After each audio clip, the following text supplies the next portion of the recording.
Students, welcome to my YouTube channel target with Poonam. Students, हम हमारे 3 chapter complete कर चुके हैं। हमने अपने 3 चैप्टर कौन कौन से कंप्लीट कर लिए? पहला चैप्टर हमने किया कंप्यूटर आर्किटेक्चर, सेकंड हमने किया मेमोरी साइज यूनिट, और हमने थर्ड कौन सा किया है? अभी हमने किया है नंबर सिस्टम। आज हम हमारा 4th चैप्टर स्टार्ट करने जा रहे हैं, जिसका नाम है हमारा classification, history and generation of computer. अगर आपको इन तीनों चैप्टर्स में अगर कहीं पे कोई डाउट आता है तो आप कमेंट सेक्शन में बता देना, हम उसको पूरा सॉल्व करने की कोशिश करेंगे। तो चलो आज की क्लास हम स्टार्ट करते हैं। हम स्टार्ट करेंगे हमारी क्लासिफिकेशन। हम क्लासिफिकेशन में कंप्यूटर की क्लासिफिकेशन पूछ ली जाती है। देखो, कंप्यूटर की क्लासिफिकेशन है ना, कितने टाइप से होती है। कंप्यूटर की क्लासिफिकेशन हम 2 तरह से कर सकते हैं। कैसे कर सकते हैं? एक तो ऐसे कर सकते हैं कि जैसे हमारा कंप्यूटर है, हमारे कंप्यूटर को कि जो हमारी फर्स्ट क्लासिफिकेशन है उसमें कंप्यूटर को 3 भागों में डिवाइड किया जा सकता है। कैसे? उनको एक कौन से कंप्यूटर होते हैं? एक होते हैं मैकेनिकल कंप्यूटर। हमारे दूसरे होते हैं इलेक्ट्रोमैकेनिकल कंप्यूटर। कौन से? Electromechanical computer. और जो हमारे थर्ड हैं वो कौन से होते हैं? वो होते हैं हमारे कौन से होते हैं? Electronic computer.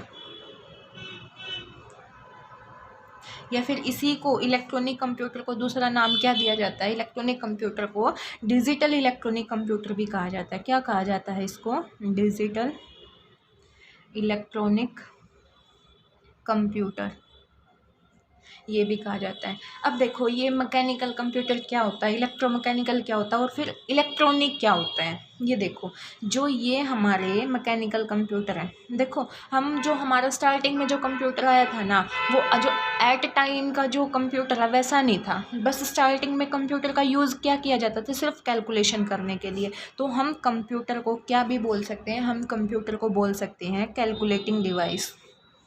क्या बोल सकते हैं हम कंप्यूटर को? Calculating device. अब हम इनको ऐसे ही बोल सकते हैं mechanical calculating device, electromechanical calculating device, क्योंकि कंप्यूटर हमारा कैलकुलेशन करने के लिए ही बनाया गया था। तो देखो, ये मैकेनिकल क्या होता है, इलेक्ट्रोमैकेनिकल क्या होता है, इन्हें देख लेते हैं हम। देखो, जो हमारा मैकेनिकल कंप्यूटर है, हम बात कर रहे हैं मैकेनिकल की। जो हमारा मैकेनिकल कंप्यूटर है, ये क्या होता था? ये कैलकुलेटिंग डिवाइस थी। कंप्यूटर ही कैलकुलेटिंग डिवाइस थी, तो ये भी हमारी एक क्या थी? Calculating device. ये कैलकुलेटिंग डिवाइस थी, जो क्या होता था ना, तो ये बिजली से चलती थी। इसमें क्या लाइट से चलती थी? ये बिजली से नहीं चलती थी। क्या इसमें 0-1 का कॉन्सेप्ट था? नहीं, इसमें 0-1 का भी कॉन्सेप्ट नहीं था। तो ये कैसे काम करती थी? ये ना ऐसे जैसे कैलकुलेशन करते थे। इसमें 2 नाम आते हैं। एक तो नाम आता है इसमें टेलिस्टिक का, और फिर एक नाम आता है इसमें अबेकस का। टेलिस्टिक के तो हमें आज तक कोई भी प्रमाण नहीं मिले, कोई भी एविडेंस नहीं मिले, लेकिन हमें अबेकस के एविडेंस मिले हैं। जैसा हमने कंप्यूटर आर्किटेक्चर में भी पढ़ा था, इसके जो अबेकस है, इसके हमें जो एविडेंस मिले हैं वो कहाँ से मिले हैं? एक मिला है 204 सॉरी एक क्या मिला है हमें? 2400 BC से मिला है। 2400 BC में कहाँ से मिला है? बेबीलोनिया की सभ्यता से। बेबीलोनिया की सभ्यता। और एक एविडेंस हमें कहाँ से मिला है? 500 BC में। कहाँ से मिला? चीन से। अबेकस के तो हमें एविडेंस मिले, लेकिन हमें टेलिस्टिक के आज तक कोई भी एविडेंस नहीं मिले हैं। तो हमारी जो कैलकुलेटिंग डिवाइस जो मैकेनिकल है, जिसमें ना तो इलेक्ट्रिसिटी का यूज़ होता और ना ही जिसमें 0-1 का कॉन्सेप्ट यूज़ होता, उसके एग्जाम्पल है हमारे टेलिस्टिक एंड अबेकस।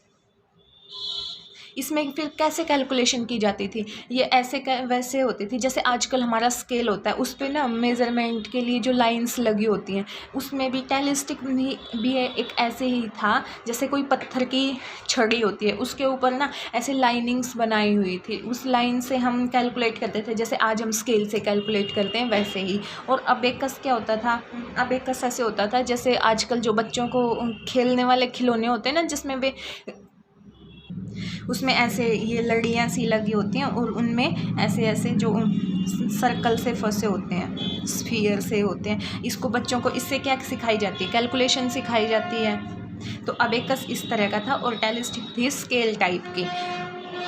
ये थे हमारे मैकेनिकल कंप्यूटर। अब मैकेनिकल तो हो गया, अब ये इलेक्ट्रोमैकेनिकल कंप्यूटर क्या होते हैं। ये इलेक्ट्रोमैकेनिकल कंप्यूटर में क्या आया, ये हमारे बिजली से चलने लग गए। मैकेनिकल में हमारा ना तो बिजली यूज़ होती थी और ना ही 0-1 का कॉन्सेप्ट यूज़ होता था। फिर आए इलेक्ट्रोमैकेनिकल। इलेक्ट्रोमैकेनिकल में क्या हो गया, बिजली की हेल्प से चलने लग गए, लेकिन क्या 0-1 का कॉन्सेप्ट यूज़ हुआ इसमें? नहीं, इसमें 0-1 का भी कॉन्सेप्ट यूज़ नहीं हुआ। इसमें 0-1 का कॉन्सेप्ट यूज़ नहीं हुआ तो इसमें किसका यूज़ होता था, इसमें यूज़ होता था मशीन लैंग्वेज का, जो हमारे लिए समझनी बहुत मुश्किल थी। तो इसी को आसान बनाने के लिए फिर डेवलपमेंट हुई किसकी, इलेक्ट्रॉनिक कंप्यूटर की। इलेक्ट्रॉनिक कंप्यूटर में क्या था, इलेक्ट्रॉनिक कंप्यूटर इलेक्ट्रिसिटी की हेल्प से चलता था, इसमें 0-1 का भी कॉन्सेप्ट था और इसमें 0-1 का कॉन्सेप्ट हो गया। और इसका एग्जाम्पल क्या है, जो इलेक्ट्रॉनिक कंप्यूटर है उसका एग्जाम्पल है हमारा एनियाक। एनियाक जिसकी फुल फॉर्म क्या है, एनियाक की फुल फॉर्म यहाँ लिख लेते हैं। एनियाक की फुल फॉर्म है electronic numerical integrator and computer. ENIAC की फुल फॉर्म क्या हुई हमारी, electronic numerical integrator and computer. ये जो हमारा एनियाक है ये कब बना, ये बना 1946 में। हमारा एनियाक कब बना, 1946 में। ये हमारा फर्स्ट कंप्यूटर था। कौन सा कंप्यूटर था, फर्स्ट इलेक्ट्रॉनिक कंप्यूटर, या फिर बोले तो हम इसको first digital electronic computer, digital electronic computer. ये हमारा फर्स्ट डिजिटल इलेक्ट्रॉनिक कंप्यूटर था। जो आज के टाइम पे हम डिजिटल कंप्यूटर यूज़ करते हैं ना, उनका बेस ही एनियाक कंप्यूटर को बनाया गया है। तो ये तो थी हमारी एक तरह की क्लासिफिकेशन। अब कंप्यूटर को एक दूसरी तरह से भी क्लासिफाई किया जाता है। वो कैसे किया जाता है वो देख लो। वो किया जाता है कि हमारे कंप्यूटर को इसमें भी 3 तरह से डिवाइड किया जाता है। इसमें कौन कौन से होते हैं, इसमें होता है एक एनालॉग कंप्यूटर, सेकंड है हमारा डिजिटल कंप्यूटर, थर्ड है हमारा हाइब्रिड कंप्यूटर। क्या हम इस वाली क्लासिफिकेशन के अंदर फिट कर सकते हैं? हाँ, हम कर सकते हैं। इस वाली क्लासिफिकेशन के अंदर, जो हमारी पहले वाली क्लासिफिकेशन थी जिसमें था मैकेनिकल, इलेक्ट्रोमैकेनिकल और इलेक्ट्रॉनिक कंप्यूटर, इसको हम इसमें फिट कैसे करेंगे। देखो, जो हमारे डिजिटल कंप्यूटर हैं वो देखो, डिजिटल कंप्यूटर में क्या होता है, हमारा 0-1 का कॉन्सेप्ट होता है, इलेक्ट्रिसिटी यूज़ होती है इसमें। तो ये क्या बनेगा, इसमें क्या आ जाएगा हमारा, इसमें देखो इलेक्ट्रिसिटी और 0-1 का कॉन्सेप्ट किस में था, हमारा इलेक्ट्रॉनिक कंप्यूटर में था। तो जो हमारा डिजिटल कंप्यूटर है वो बना हमारा, उसमें कौन सा कंप्यूटर आ गया, हमारा इलेक्ट्रॉनिक कंप्यूटर। और हमारा जो हाइब्रिड होता है, हाइब्रिड क्या होता है, हमारा एनालॉग और डिजिटल का कम्बिनेशन होता है हमारा। ये जो हमारा हाइब्रिड कंप्यूटर है वो होता है हमारा एनालॉग प्लस डिजिटल, दोनों का कम्बिनेशन। अब जो हमारे एनालॉग कंप्यूटर है, एनालॉग कंप्यूटर में कौन से आए, एनालॉग कंप्यूटर में आए हमारे जो ना तो बिजली से चलते और ना उसमें 0-1 का कॉन्सेप्ट यूज़ होता, वे थे हमारे मैकेनिकल और इलेक्ट्रोमैकेनिकल, जिसमें इलेक्ट्रिसिटी का यूज़ होता था लेकिन 0-1 का कॉन्सेप्ट नहीं था। तो ये दोनों बन गए हमारे एनालॉग कंप्यूटर। हम इसको शॉर्ट फॉर्म में लिख लेते हैं, मैकेनिकल और इलेक्ट्रोमैकेनिकल कंप्यूटर। जो हमारे एनालॉग कंप्यूटर हैं उसमें मैकेनिकल और इलेक्ट्रोमैकेनिकल दोनों तरह के आ जाएंगे। डिजिटल में आएगा हमारा इलेक्ट्रॉनिक कंप्यूटर और हाइब्रिड में क्या आएगा हमारा एनालॉग प्लस डिजिटल आ जाएगा। अब एग्ज़ाम में क्वेश्चन किसी भी क्लासिफिकेशन पे पूछ ले, या हमें ये तो पता है हर क्लासिफिकेशन में 3 टाइप होते हैं। अब वो कौन से टाइप पूछेगा वो आप देख लेना, वो मैकेनिकल वाली क्लासिफिकेशन के बारे में पूछ रहा है या फिर एनालॉग की क्लासिफिकेशन के बारे में पूछ रहा है। हम अभी ना ये जो हमारे दोनों क्लासिफिकेशन के जो 6 टाइप बने हैं हम इनका थोड़ा ओवरव्यू ले लेते हैं। आगे के चैप्टर में हम इन्हें बहुत अच्छे से पढ़ेंगे, पॉइंट टू पॉइंट पढ़ेंगे, लेकिन अभी हम इनका ओवरव्यू ले रहे हैं थोड़ा कि इसके एग्जांपल्स क्या क्या होते हैं, थोड़ा ओवरव्यू ले लेते हैं। तो सबसे पहले हम करेंगे डिजिटल कंप्यूटर। सबसे पहले देखेंगे हम डिजिटल कंप्यूटर। जो हमारा डिजिटल कंप्यूटर है इसको हम 2 बेस पे क्लासीफाई कर सकते हैं। कितने पे क्लासीफाई कर सकते हैं? 2 बेसिस पे क्लासीफाई कर सकते हैं हम। वे कौन कौन से होंगे? एक तो कर सकते हैं हम साइज के बेस पे इसको क्लासीफाई, और एक फिर कर सकते हैं हम इसको फंक्शन के बेस पे क्लासीफाई। साइज के बेस पे भी कर सकते हैं और फंक्शन के बेस पे भी कर सकते हैं। अब देखो, जो एक डाउट होता है, हमने एक नाम सुना होगा main frame computer, main frame computer, और एक होता है हमारा सुपर कंप्यूटर। अब साइज में कौन सा बड़ा होता है? जब हमसे पूछ लिया जाता है कि साइज में कौन सा सबसे बड़ा कंप्यूटर होता है, एग्ज़ाम में ऐसा दे दिया जाता है, तो वहाँ हम कंफ्यूज हो जाते हैं। तो देखो, जो हमारा दुनिया का सबसे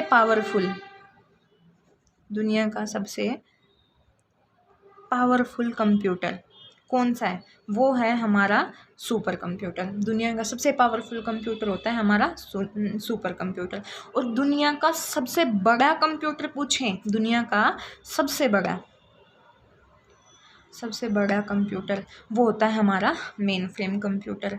अब देखो, मेन फ्रेम ऐसे होता है, ये है हमारा मेन फ्रेम कंप्यूटर और ये है हमारा सुपर कंप्यूटर। सुपर कंप्यूटर के अंदर बहुत सारे कंप्यूटिंग डिवाइस लगी होती हैं। सुपर कंप्यूटर के अंदर बहुत सारे डिवाइसेस लगी होती हैं और मेन फ्रेम एक अकेली ही डिवाइस है।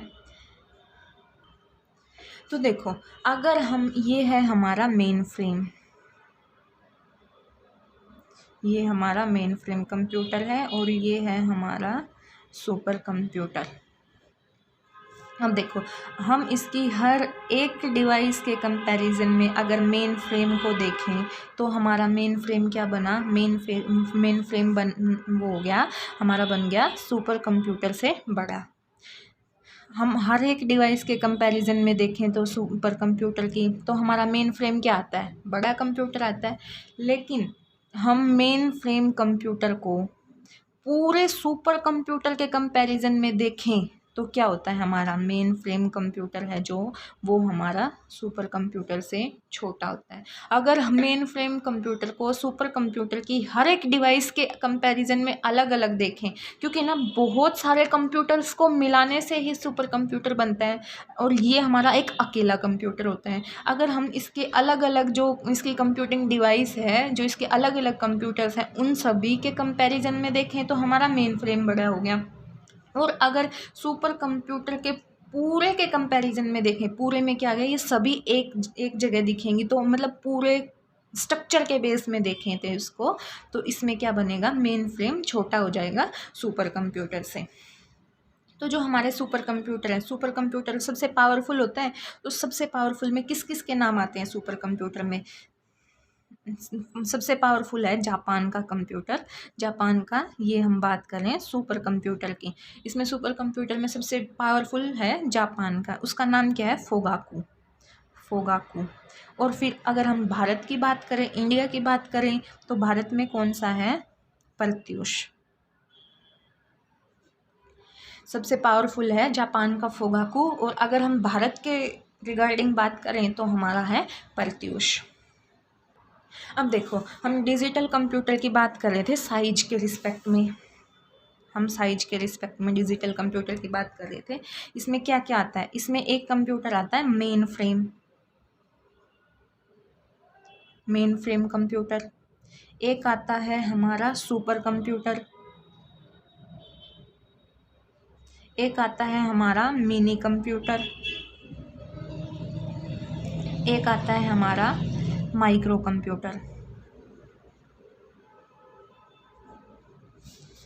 Main frame computer, super computer. Main frame और सुपर का साइज हमने देख लिया। अगर इसके हर एक डिवाइस के रिस्पेक्ट में देखेंगे तो मेन फ्रेम बड़ा है, लेकिन अगर इसको पूरे स्ट्रक्चर को एक साथ देखेंगे मेन फ्रेम की कंपैरिजन में तो सुपर बड़ा है।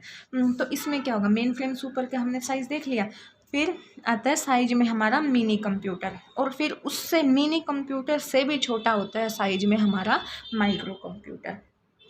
माइक्रो कंप्यूटर छोटे होते हैं, सबसे छोटे होते हैं। अब फंक्शन के बेस पे देख लेते हैं हम डिजिटल कंप्यूटर को कैसे वो किया जाता है।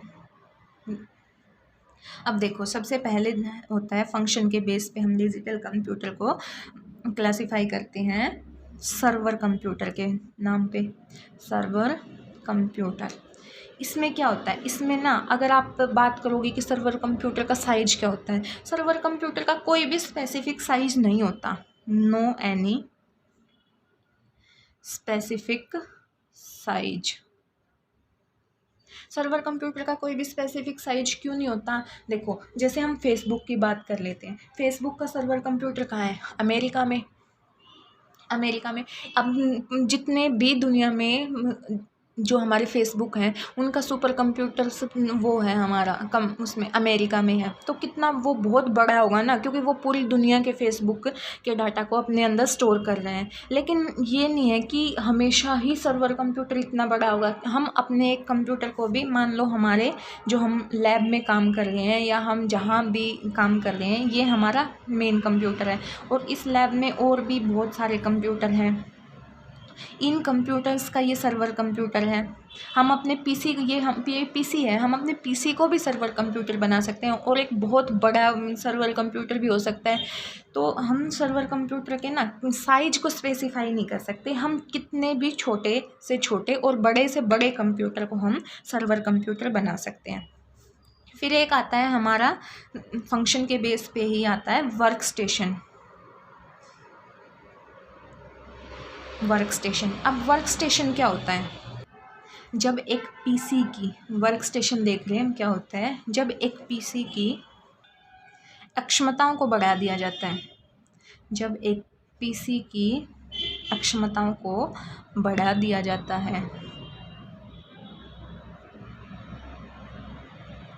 तो क्या बन जाता है, तो बन जाता है वर्क स्टेशन। जब हम किसी पीसी की पर्सनल कंप्यूटर की कैपेसिटी को बढ़ा देते हैं तो वो हमारा वर्क स्टेशन बन जाता है। इसके क्या एग्जांपल हैं वर्क स्टेशन के, वर्क स्टेशन आपने देखा होगा कि जब आप मेट्रो में जाते हो या फिर रेलवे स्टेशन पे जाते हो तो वहाँ का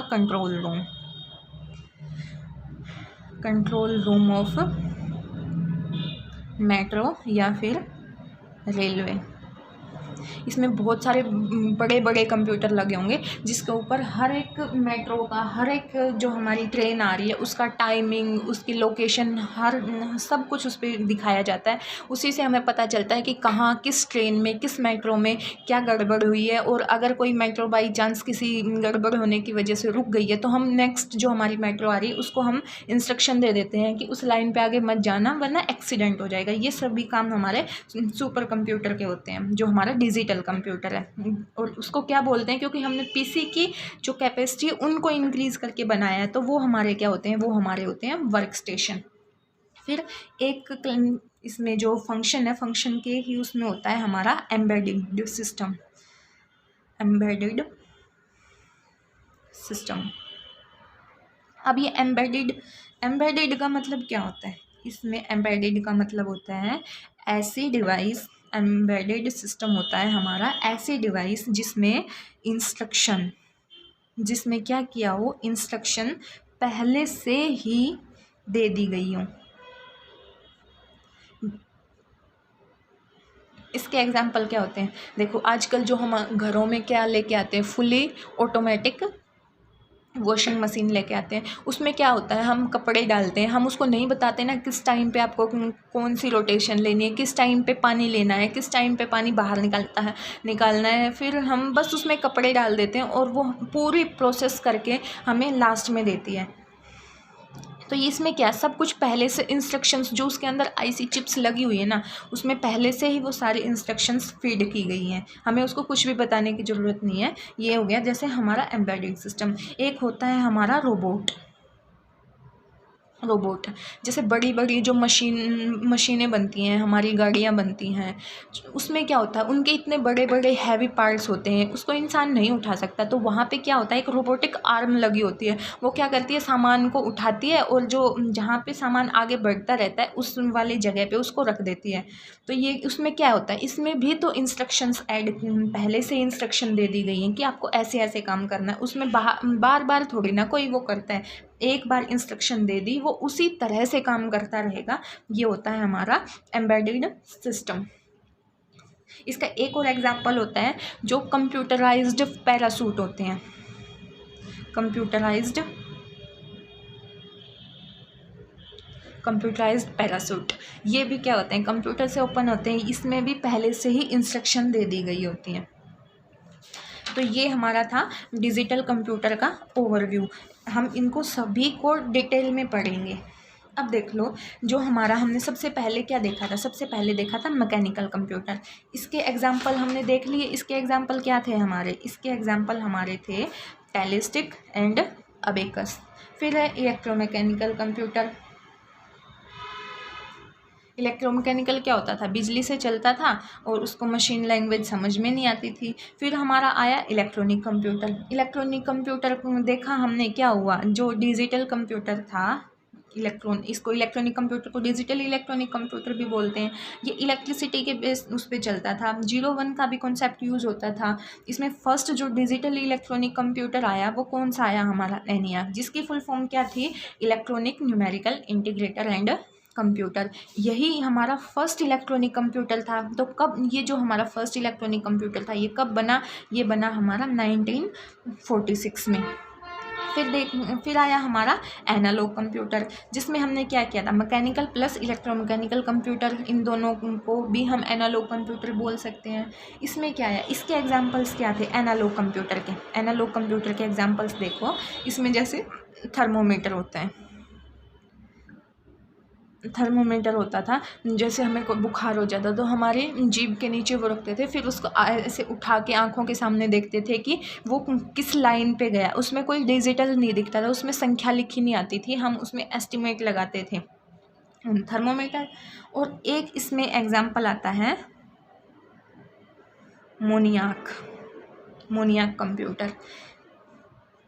इसकी फुल फॉर्म क्या थी, इसकी फुल फॉर्म थी monetary national income analogue computer. इसकी फुल फॉर्म थी मोनियाक की फुल फॉर्म क्या थी, monetary national income analogue computer. फिर हमारा आया डिजिटल कंप्यूटर हमने थोड़ा ओवरव्यू अभी देखा है। और डिजिटल कंप्यूटर में क्या क्या एग्जांपल आ जाते हैं, जैसे हमारा पीसी है, लैपटॉप है, हमारा स्मार्टफोन और जो साइंटिफिक कैलकुलेटर है, मैथ साइंस वाले बच्चों ने साइंटिफिक कैलकुलेटर देखा होगा, जिसमें इक्वेशन सोल्व हो जाती हैं। और हमारा जो डिजिटल वॉच है, आजकल सुइयों वाली घड़ी नहीं आती, आजकल क्या आती है, उसमें डिजिटल वॉच आती है, उसमें टाइम लिखा हुआ आता है, टाइम, डेट, टेम्परेचर सब कुछ लिखा हुआ आता है। और आजकल ना थर्मोमीटर भी कौन से आने लगे, इलेक्ट्रॉनिक थर्मोमीटर आने लग गए,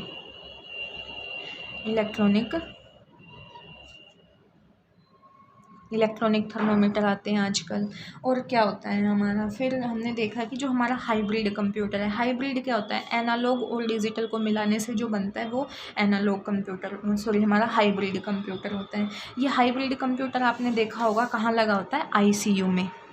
भगवान ना करे ICU देखना पड़े, लेकिन जो हाइब्रिड कंप्यूटर होता है वो ICU में लगा होता है। और एक हाइब्रिड कंप्यूटर के नाम पर एक फेमस कंप्यूटर है, ECAT। वन, ECAT 1 के नाम से है। इसकी फुल फॉर्म क्या होती है? ये है हमारा वर्ल्ड का फर्स्ट ट्रांजिस्टर डिफरेंशियल एनालाइज़र। इसकी कोई फुल फॉर्म नहीं है। ये हमारा क्या है? ये है हमारा वर्ल्ड यहाँ देख लेते हैं। ये क्या है हमारा? ECAT 1। ये है हमारा world first transistor differential analyser. ये क्या है हमारा? ये है हमारा वर्ल्ड का फर्स्ट ट्रांजिस्टर डिफरेंशियल एनालाइज़र। तो ये तो हमारे थे सभी का ओवरव्यू। अब हम कल इसको डीप से स्टार्ट करेंगे, सभी को हर क्लासिफिकेशन को डीप से करेंगे। तो आज के लिए इतना ही। स्टूडेंट्स, अगर आपको हमारे वीडियो का कंटेंट हेल्पफुल लगता है तो प्लीज़ वीडियो को लाइक करें, चैनल को सब्सक्राइब करें और अपने फ्रेंड्स के साथ शेयर ज़रूर करें। और कमेंट सेक्शन में बताएं कि आपको अच्छे से समझ आता है, इससे हमें मोटिवेशन मिलेगा। तो बस आज के लिए इतना ही। धन्यवाद।